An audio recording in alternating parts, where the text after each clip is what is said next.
You might think the activity we just finished is a good resource for the classroom, but that it might be a bit contrived. In reality, this activity could have been taken directly from the local news. I invite you to watch this 2-minute and 42-second video about a National Guard recruit at Fort Benning who was diagnosed with necrotizing fasciitis in February 2019.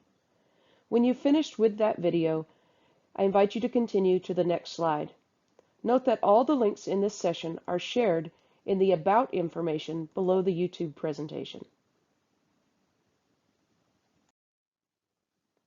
Here are two other reports about necrotizing fasciitis from early in 2019.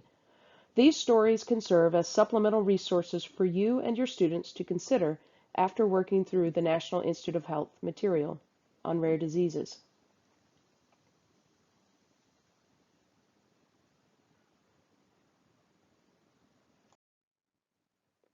This is a story that is a bit older, from 2012, but it's a report that ran in my local news in Georgia with great frequency around the same time I was teaching my ABE students with the activity we just completed.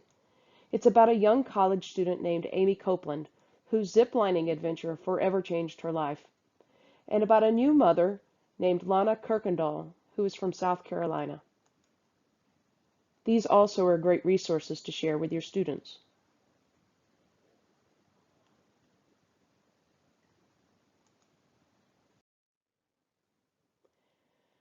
Did the time we spent in this presentation give you a sense for the kind of learning environment that can be created by inquiry-based lessons, where students take the lead in the learning? Did the topic of rare diseases make it easier to understand scientific concepts like the 3 general causes of diseases, the importance of analyzing and evaluating data, and applying that reasoning to draw conclusions about appropriate next steps? If so, then we've met our main objectives, and I hope it's piqued your interest in using resources like the National Institute of Health Curriculum Supplement series going forward.